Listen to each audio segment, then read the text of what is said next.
laporan PPL kali ini saya mengangkat judul yaitu implementasi pemberdayaan ibu rumah tangga dalam mengembangkan UMKM melalui program simpan pinjam di Koperasi Wanita Makmur Jaya Desa Kepuh, Kecamatan Boyolangu.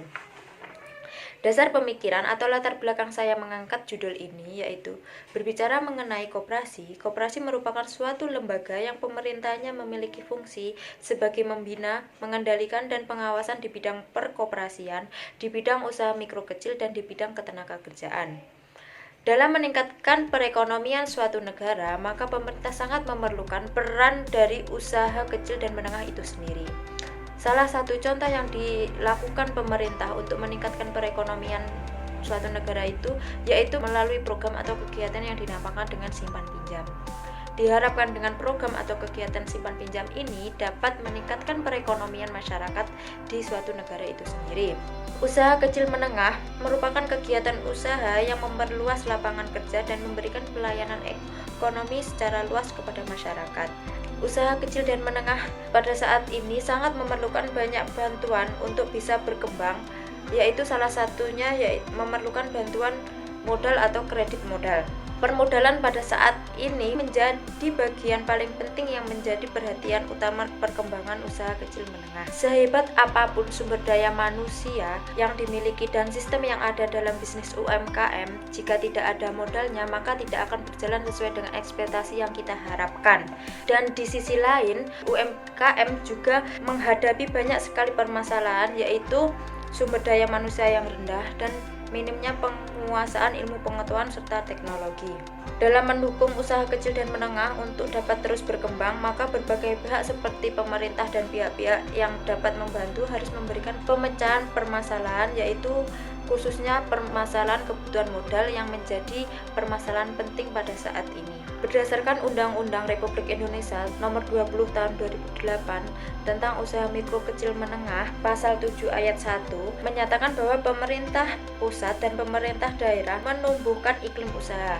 Dari undang-undang tersebut jelas menyatakan bahwa dunia usaha seperti bank maupun lembaga pendanaan lainnya harus ikut berperan aktif dalam mengembangkan UMKM. Dalam hal ini yaitu dari segi permodalan dan penyaluran kredit kepada pelaku usaha kecil dan menengah. Dalam hal tersebut terdapat suatu permasalahan di mana upaya seperti apa yang harus dilakukan dalam penerapan Undang-Undang Nomor 20 Tahun 2008, sehingga alasan tersebutlah yang menjadikan saya untuk mengambil judul yaitu implementasi pemberdayaan ibu rumah tangga dalam mengembangkan UMKM melalui program simpan pinjam di Koperasi Wanita Makmur Jaya Desa Kepuh, Kecamatan Boyolangu. Selanjutnya, setelah melakukan pengamatan atau observasi di Koperasi Wanita Makmur Jaya Desa Kepuh, ada beberapa permasalahan yang ditemui, yaitu salah satunya perekonomian masyarakat Desa Kepuh yang terbilang tidak begitu maju atau tidak seperti di perkotaan, dan kurangnya kesadaran sebagian ibu rumah tangga di Desa Kepuh yang kurang mampu berperan aktif dalam perekonomian di keluarganya. Sehingga perempuan atau wanita yang ada di Desa Kepuh itu sebagian hanya berprofesi sebagai ibu rumah tangga dan mengandalkan penghasilan dari suaminya. Padahal jika sumber daya manusia ibu rumah tangga tersebut diberdayakan dan dimanfaatkan dengan sebaik mungkin, maka dapat memberikan hasil yang menjanjikan dan dapat meningkatkan perekonomian keluarganya. Tidak hanya itu, ada permasalahan yang ditemui lagi, yaitu rasa takut yang dimiliki ibu rumah tangga yang akan membuka usaha yang tidak memiliki modal. Padahal di Desa Kepuh sudah disediakan wadah atau lembaga, yaitu Koperasi Wanita Makmur Jaya, yang memberikan fasilitas untuk meminjam modal agar ibu rumah tangga tersebut bisa meningkatkan perekonomian keluarganya. Tidak hanya itu, sebagian masyarakat Desa Kepuh itu masih awam dengan adanya koperasi dan bagaimana sistem kerjanya koperasi, tepatnya yaitu Koperasi Wanita Makmur Jaya Desa Kepuh. Dari beberapa permasalahan yang ditemui pada saat melakukan observasi di Koperasi Wanita Makmur Jaya Desa Kepuh, maka saya terfokus untuk meneliti permasalahan yaitu kendala pemberdayaan ibu rumah tangga dalam mengembangkan UMKM dan bagaimana upaya pemberdayaan ibu rumah tangga dalam mengembangkan UMKM, tepatnya di Koperasi Wanita Makmur Jaya Desa Kepuh. Permasalahan yang pertama yaitu kendala pemberdayaan ibu rumah tangga dalam mengembangkan UMKM, yaitu permasalahan utama yang dihadapi UMKM adalah terkait dengan modal. Seperti yang yang sudah saya jelaskan tadi. Umumnya pengelola UMKM itu dalam mendapatkan akses kredit untuk usaha dari lembaga perbankan itu sulit, dikarenakan pihak perbankan itu menganggap UMKM tidak layak untuk mendapatkan kredit karena sektor UMKM itu sulit berkembang dan adanya kekhawatiran yang terjadinya kredit macet. Seperti yang dipaparkan oleh Ibu Konitin selaku pengawas dari Koperasi Wanita Makmur Jaya. Beliau berkata bahwa kendala yang dialami para wanita pada saat ini yaitu kurangnya pengetahuan tentang peran koperasi di wilayah tempat tinggal mereka, tepatnya di Desa Kepuh, dan masih banyak dari ibu rumah tangga yang tidak sekedar untuk menggosip antar tetangga, dan kegiatan ini merupakan kegiatan yang tidak bermanfaat. Seharusnya para wanita bisa memanfaatkan waktunya untuk melakukan suatu kegiatan yang menciptakan suatu produktivitas usaha yang bisa meningkatkan perekonomian. Jadi, disimpulkan bahwa kendala dalam memperdayakan ibu rumah tangga dalam mengembangkan UMKM yaitu terkait dengan modal. Yang selanjutnya yaitu bagaimana upaya pemberdayaan ibu rumah tangga dalam mengembangkan UMKM di Koperasi Wanita Desa Kepuh.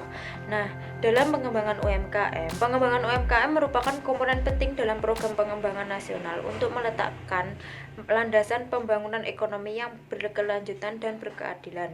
Pengembangan UMKM pada hakikatnya merupakan tanggung jawab bersama antara pemerintah dan masyarakat. Nah, di sini Koperasi Wanita Makmur Jaya ini melakukan berbagai upaya untuk pemberdayaan ibu rumah tangga, yaitu dengan cara memberikan sarana dan fasilitas kepada masyarakat khususnya Desa Kepuh, yaitu salah satunya dengan kegiatan seperti simpan pinjam, di mana pemberdayaan ibu rumah tangga menurut pengurus Koperasi Wanita Makmur Jaya ini adalah suatu kegiatan yang bisa membuat masyarakat lebih terberdaya dan dapat meningkatkan salah satunya pada tingkat perekonomian keluarganya. Jadi modal pendampingan yang dilakukan Koperasi Wanita Makmur Jaya Desa Kepuh untuk memberdayakan ibu rumah tangga yaitu memberikan pelayanan penyaluran dana berupa simpan pinjam baik untuk modal maupun untuk tabungan, memberikan pengetahuan atau pelatihan jasa. Pelatihan yang bisa diberikan kepada ibu rumah tangga seperti pemberian pelatihan pendidikan tentang hal perkoperasian dan kepemimpinan. Sedangkan pemberian keterampilan itu berupa menjahit, memasak, membatik, dan masih banyak lagi.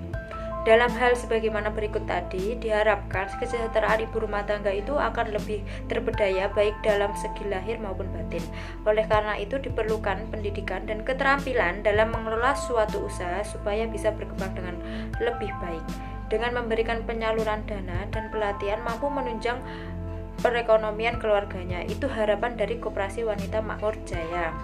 Seperti halnya untuk mencari jawaban dari permasalahan tadi yaitu kendala dan upaya pemberdayaan ibu rumah tangga dalam pengembangan UMKM di Koperasi Wanita Makmur Jaya, maka saya melakukan observasi dan wawancara secara langsung kepada beberapa anggota aktif dari Koperasi Wanita Makmur Jaya dan saya memilih 3 narasumber untuk mewakili dari keseluruhan anggota di Koperasi Wanita Makmur Jaya tersebut. Yang pertama yaitu Ibu Sukatin. Bu itu bisa pinjamannya dari pertama sampai sekarang mengalami kenaikan terus apa? Mbak, mula-mula saya kan pinjam sekitar 500. Setelah itu menjadi 3 juta. Sekarang sampai sekarang 5 juta. Enggak, kedua kalinya 3 jutaan ada salah. Terus 5 juta. 5 juta berturut-turut. Terus alasan Ibu memilih kok meminjam di Koperasi Wanita ini apa? Kok enggak meminjam di bank atau istilah Jawanya itu kok bank pitil? Kan Mbak, kalau koperasi ini kan enggak pakai jaminan. Enggak pakai jaminan. Lagian kan hubungannya kan agak ringan karena memang dengan daripada koperasi simpan pinjam itu. Bisa dikatakan koperasi ini sangat mendukung untuk UMKM. Iya. Ibu Sukatin, beliau merupakan seorang ibu rumah tangga dulunya dan hanya memiliki keterampilan menjahit. Dengan ketekatan beliau meminjam modal kepada koperasi untuk mengembangkan usahanya hingga saat ini beliau berhasil membuka konveksi dan memiliki beberapa karyawan. Dan narasumber yang kedua yaitu Ibu Supatin. Pertama 500. Terus naik apa? Iya, terus naik. Alhamdulillah. Kalau biasanya kan koperasi itu kalau selalu naik berarti prestasi kita dalam membayar angsuran itu kan bagus biasanya. Ibu Supartin bergerak di bidang makanan, yaitu Ibu Supartin meminjam modal kepada Koperasi Wanita Makmur Jaya untuk membuka warung, yaitu warung rujak ulek di depan rumahnya. Yang ketiga yaitu narasumber saya yang pertama Ibu Luluk Khoiriah. Alasan Ibu kok kenapa meminjam di koperasi bukan di bank atau di koperasi-koperasi lain, kok di Koperasi Wanita Makmur Jaya ini kenapa? Ya selain mudah, terus Tidak ada jaminan nggak ada jaminan, terus apa ya buat silaturahmi juga kan di desanya di sendiri. desa sendiri, terus memang ada, kenapa nggak dimanfaatkan gitu. Untuk bunganya ya rendah ya Bu daripada Lumayan, yang ya. bank-bank yang lain. Ibu Luluk Khoiriah ini dulunya sudah memiliki usaha yaitu konveksi mukena. Karena beliau ingin mengembangkan usahanya agar bisa lebih berkembang ke berbagai daerah di luar Jawa Timur, maka beliau meminjam modal untuk mengembangkan usahanya di Koperasi Wanita Makmur Jaya, dan alhamdulillah sekarang konveksi beliau sudah dikenal di berbagai daerah dan sudah dikirim ke luar Jawa. Dari wawancara ketiga narasumber tersebut, semuanya hampir jawaban mereka sama, yaitu saya tanyakan mengenai peran Koperasi Wanita Makmur Jaya untuk pengembangan usaha ibu rumah tangga tersebut bagaimana. Semua narasumber menjawab sangat berperan karena Koperasi Wanita Makmur Jaya sendiri itu sangat humble, sangat terbuka untuk membantu mengembangkan usaha ibu rumah tangga yang ingin memperbaiki perekonomian yang khususnya berada di Desa Kepuh. Dapat ditarik kesimpulan dari penjelasan yang saya sampaikan tadi, yaitu implementasi hasil pemberdayaan ibu rumah tangga dalam pengembangan UMKM dengan program simpan pinjam di Koperasi Wanita Makmur Jaya Desa Kepuh, yaitu dalam rangka pengoptimalan pengelolaan dan penyaluran dana simpan pinjam di Koperasi Wanita Makmur Jaya selama tahun 2009 sampai 2020 ini mengalami fluktuasi. Sejauh ini pendaya gunaan dana simpan pinjam meningkat pesat yang efektif dan produktif, serta dengan semakin banyaknya anggota yang bergabung dengan Koperasi Wanita Makmur Jaya. Dana simpan pinjam bertransformasi dari ramah amal sosial individual ke ramah ekonomi pembangunan keumatan. Selain itu, dana simpan pinjam juga harus didistribusikan secara efektif agar bisa mewujudkan kegiatan usaha yang mampu menghasilkan pendapatan. Bentuk kegiatan usaha bagi perempuan di sektor UMKM umumnya terkait dengan bidang perdagangan, industri, pengelolaan, dan perikanan, karena usaha ini bisa dilakukan di rumah sehingga tidak melupakan peran perempuan sebagai ibu rumah tangga. Lebih jelasnya, bentuk pengelolaan UMKM dari dana simpan pinjam berupa kegiatan seperti warung makan, toko kecil atau peracangan, toko sayur, pengelolaan makanan dan minuman, industri, konveksi, dan lain-lain seperti yang saya lakukan pada saat wawancara secara langsung, di mana usaha-usaha yang narasumber saya wawancara itu sudah mewakili untuk pengembangan UMKM melalui program simpan pinjam yang ada di Koperasi Wanita Makmur Jaya. Sekian presentasi hasil praktek pengalaman lapangan saya di Koperasi Wanita Makmur Jaya Desa Kepuh, Kecamatan Boyolangu, Kabupaten Tulungagung. Mohon maaf apabila ada kesalahan kata, dan terima kasih sudah menonton video ini. Semoga apa yang saya sampaikan bisa bermanfaat untuk semuanya. Akhirul kata, wassalamualaikum warahmatullahi wabarakatuh. Sampai jumpa di lain kesempatan.